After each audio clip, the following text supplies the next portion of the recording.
What's up, guys? Midwest Tour Review here, back again. As you can see, we are in a old car salvage yard. We are in the thick of it. There's a lot of old stuff I'm going to try to cover. So if you're into old trucks, old cars, yeah, this is a nice little place to be, I guess. So I've already seen a couple old trucks that I'm interested in, at least two of them. Just stuff that's kind of left by the wayside, and I got to talk to the owner of the property to see what's for sale, what isn't. I don't know.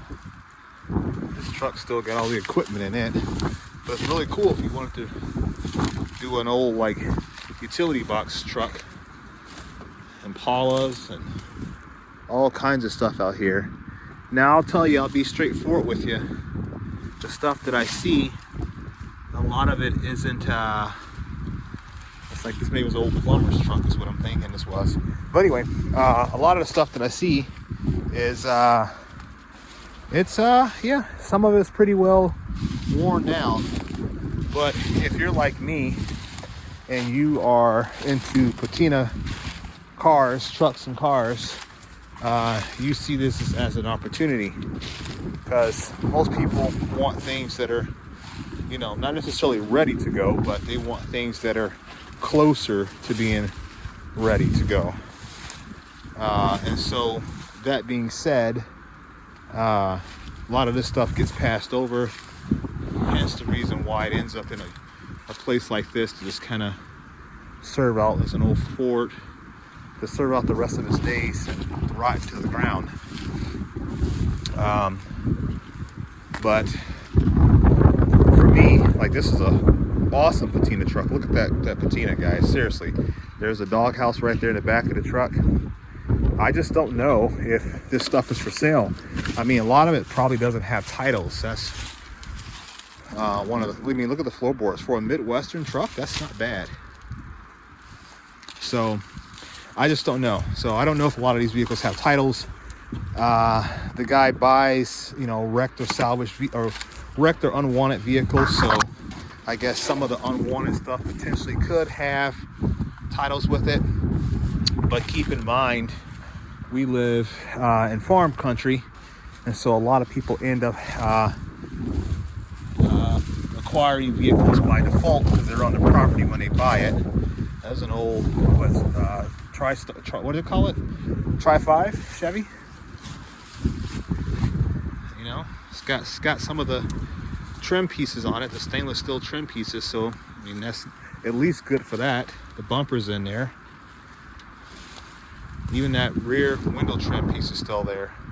So, but anyways, what was I saying? A lot of people acquire things just by default because it's left on the property when they buy the land, and so they end up not wanting it on there. There's another Tri-5. No, it's not. It's not a Tri-5. But they end up squirrel. They end up not wanting it, and then it sits and then gets picked up by guys like this. So, oh Jesus Christ! I've literally tripped 1,000 times here, guys. I'm not even joking. Another old patina truck potentially. Lots of Chevys, lots of Fords. Another Chevrolet there.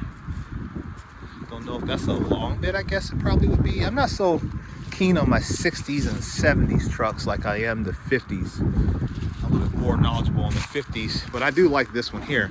I wish this one here was a short bed though. Really, that would be much cooler. You know, you clean that up and God knows what's under it. So, in a good way and a bad way, really. Chevelle. Anybody needing a Chevelle emblem? If there's any cars out here, guys, that you see and you need a part or a trim piece or something like that, just let me know in the comment section.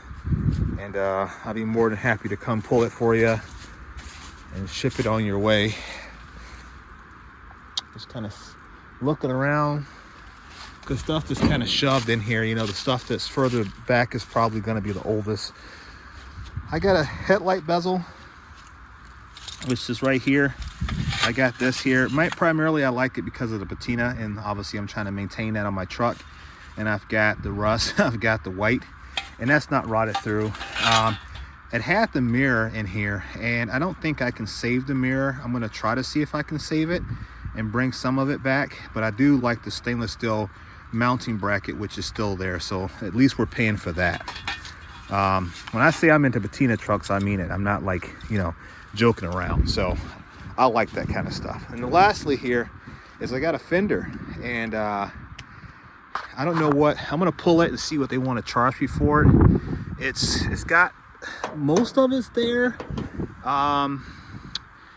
Primarily this portion is there, but I got enough of my fender at home that I think I may be able to. And see, this piece here is gone.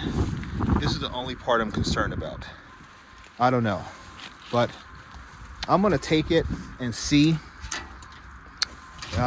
what they want to charge for it. I probably should have asked first before I went through all the trouble, but it really wasn't much. So let me go ahead and grab this fender off, and then we'll go for a stroll, and then we'll head to the office. All right, guys, so I got the fender off, and it's a patchy fender, same year as my truck, 5859. Got the headlight bezel and the rearview mirror. It's a little roast out in the corners, but depending on how your truck looks, that may not be too big of an issue. And so what I'm going to do now, I'm just kind of peruse the yard a little bit. I'll take you guys on a little bit of a journey. That's a pretty cool mirror too there. I like that one as well. That's actually a little bit better shape than mine. Yeah, I like that shifter there too, that shifter knob, kind of cool. But I'm not going with the what year is this one here? It doesn't say. This old Ford. But anyway, ooh, that's some, look at the thorns, guys. You guys have thorns like that where you're at? Seriously, that's crazy. Just trying not to lose an arm over here. Okay, so let's go ahead. I don't think anyone else is out here, but I don't want to. I'll leave my tools right here. Hopefully they're there when I get back. So shouldn't be gone too long. All right, so let's walk around the yard. So this place here is called B&K Salvage, Auto Salvage. They're located in Warren, Indiana, which is about 25-30 minutes outside of Huntington, Indiana, which is where I'm located.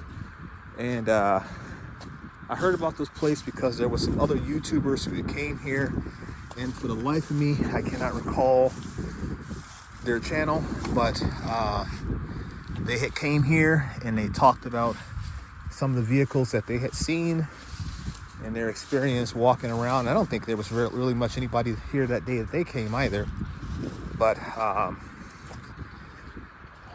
and so I said, okay, well, Warren's only like 30 minutes from me, so I'll go check them out. And so that's why I am here today. Old Firebird. I saw somebody had a Firebird for sale in my area for like $3,000. Thought that was nuts. Old Dodge 300 there. I'm telling you, if you're into patina trucks, man, and cars, you can come here and have yourself a field day.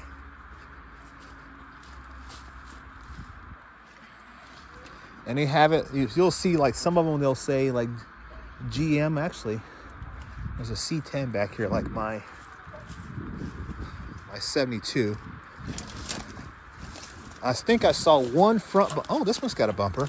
I was about to say, I think I saw one C10 with the front bumper on it, and that was it. Everything else was missing the bumpers.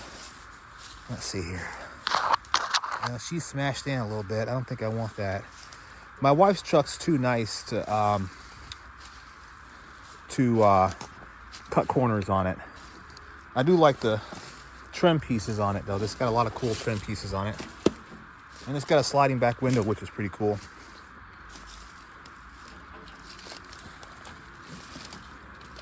Yeah, just you have to kind of look around too, because people, pull parts off cars, toss them in the trunks. all that kind of stuff. What was I saying? I don't know what the hell I was even saying. So like I said, squirrel. Anyway, yeah, there's a lot of old trucks and stuff here.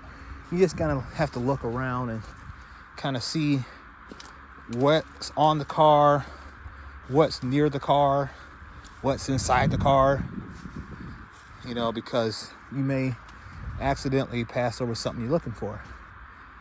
Like this old, I don't know, is it a Ford? Chevy? I'm not sure. International. Old International. Probably 60s International. Engine's still in it. Probably more than likely don't work.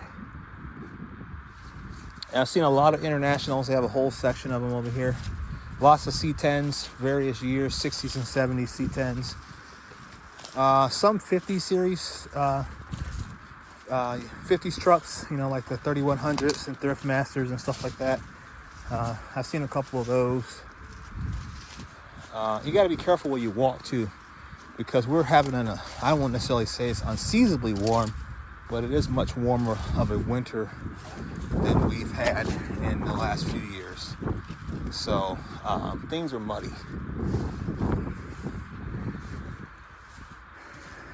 I don't want to get too far away from my parts and my tools.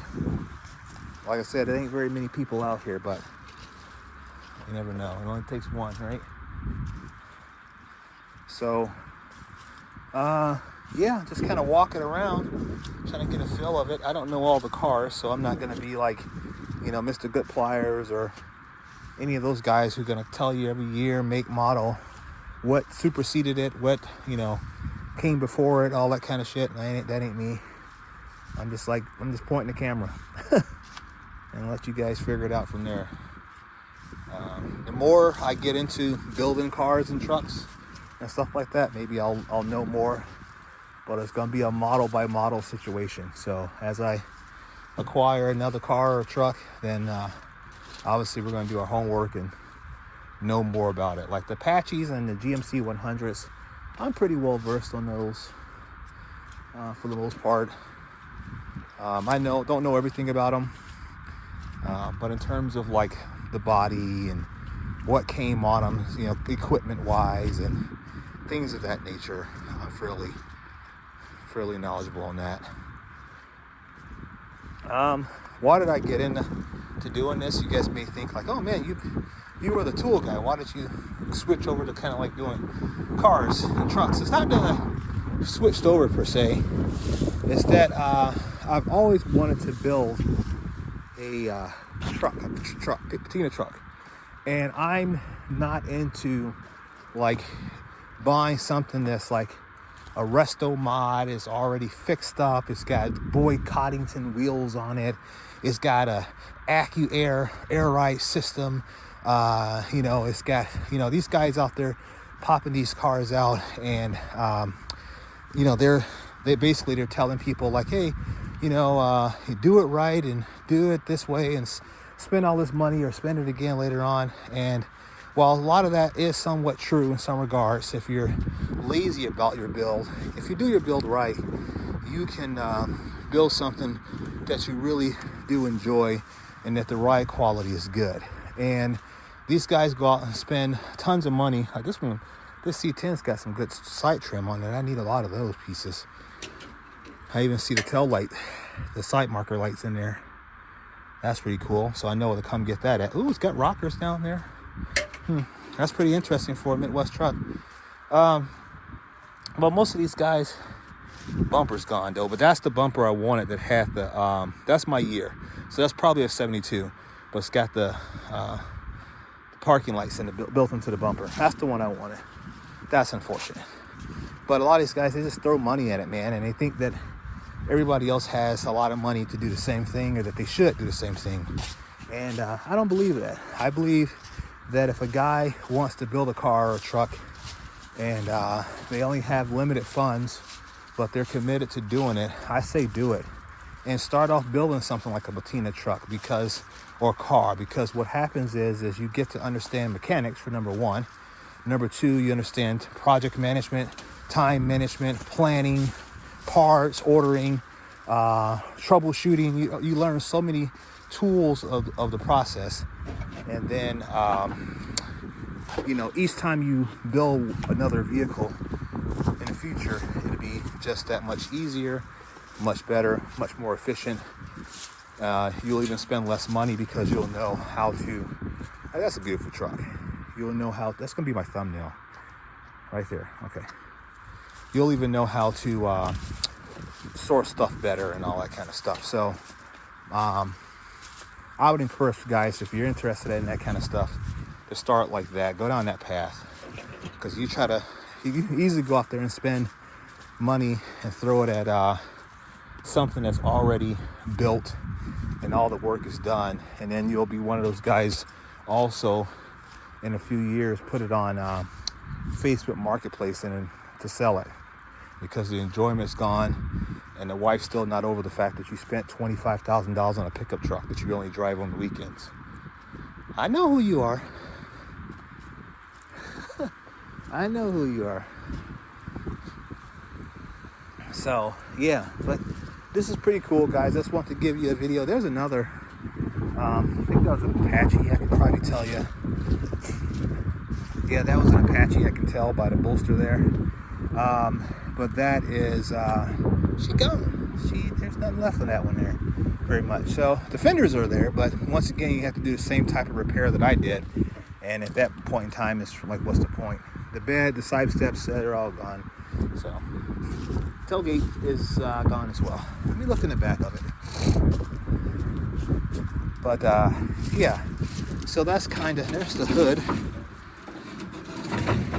That's kind of why I got into it, is it's just kind of to improve my skills and do something cool that I'll enjoy, that my boys will enjoy, the wife will enjoy, because we can take it to car shows and cruise around town in it. I don't got a lot of money in it, but this place goes on way back there and way over there. It's huge. So they got a lot of cars. I don't know how many cars they got, but they got a lot. So I mean, I'm gonna do when I get done with my truck build, I'm gonna do a full review of the build, and I'm gonna create a lot of questions. Then I'm gonna have you guys submit your questions, and then I will answer them about the build, and all that kind of stuff will be addressed. So the last thing here is the inner fenders. I see that the inner fenders are there, and they are much better in condition than what mine are, and I'm tempted to take them, but I'm not going to take them today. I'm going to pay for this stuff here and see where it goes, and then I'll know, depending on what the stuff costs me, that'll give me an idea of how flexible in terms of price these guys really are. And then if that fender is too much, it's going to sit at the front counter. I can tell you that much. It ain't going home with me if you're talking something crazy on cost, so but if it's reasonable, then I'll take it home with me. I don't mind lugging it up there, and I don't mind leaving it either if the price ain't right. So let's go ahead and head up there, and then I'll pick this up when we're at the truck and we paid for it, and I can reveal what the cost was if we bought it, or the cost was if we didn't buy it. All right. Okay, guys, we're back out here again. I wanted to grab some photographs of the trucks and cars that I was interested in going forward. Trying to navigate through this place is crazy because there's just so much overgrowth. So I apologize in advance for that. But yeah, I'm just taking some photographs of some vehicles that I am going to ask the dad about and see if they've got titles for it, and if so, what is the related cost. So so what did I pay? So everything that I got was the fender, the headlight bezel. I shouldn't say everything, but the things I did grab, the fender, the headlight bezel, and the mirror was $60. So that ain't bad. I can't go that way. She's a little bit too thick over there. What do I think about the cost? That's not bad. The dad is obviously the owner of the property, and he knew the vehicle really well, and he knew when they were calling him on the radio that the fender that I grabbed was the only good fender on the truck, obviously, and it wasn't in that great a condition. So he adjusted the price accordingly no haggling or nothing like that, you know. So I ended up paying him a little bit more. I paid him $5 more just to cover their credit card fees. So, you know, because businesses have to pay for that kind of stuff, right? So here's another one that I was looking at. She's really ate up through the bed. Just gonna snap a picture of it anyway. So I think I can. Did I do that right? I think I got that. But yeah, she's ate up. So just want to get a picture of it. But anyway, so sorry, I lost my train of thought. So the price that I got, I felt like was reasonable. It wasn't like, you know, bone-chilling cheap, but at the same time, it wasn't excessively expensive either. Got this Ford Falcon here. One of the look at the doors. The doors close better in my new truck. One of the things I've been considering is getting a seat from an older vehicle. I don't want a seat. I really would like to avoid getting a modern seat for my truck, the 58. If I can help it, but if I can't help it, then I'm not gonna lose sleep over it either. So, yeah, that's where it's at. So now I'm just going back over here. Here's another one. This is the old Ford that I was looking at earlier. I want to do an F100.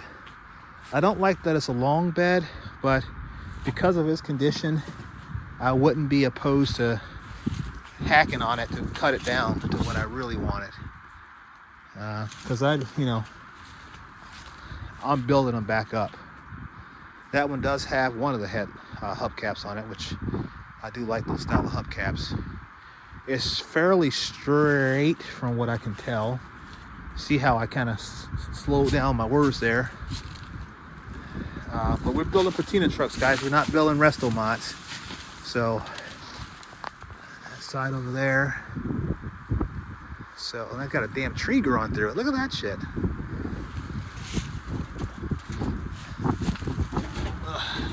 And the hood is on there, boy. Still got the engine in it too. That's interesting. Bet she don't turn over. We don't care. We won't put that in there. We're just gonna throw a 4.6 in it. So let me go ahead. Let me turn this off real quick to make sure I got a picture. Then I'll pick it back up. All right, I got the pictures for the vehicles that I would be interested in. I see some 67 Chevy Impalas out here, guys. I heard that the 4-doors are more desirable than the 2-doors is. I don't understand that logic, but maybe because all of the 2-doors are so expensive now that it's become unobtainium for most people. So everybody's reverting back to the next best thing, which is the 4-door. But yeah, that's just an interesting fact that I've heard from, I forget what channel it was they were talking about that on. But anyway, yeah, I got some pictures and we're gonna head out of here. I'm okay with the price I paid with the fender. I mean, I think I can repair it. I guess that's the biggest thing. Can I work with it? Yes. Does it have to be perfect? No. So that's kind of where we're at. All right, guys, I'll catch you on the next one. I'm going to conclude this video, and we'll pick it back up when we're in the shop doing something cool. All right, peace.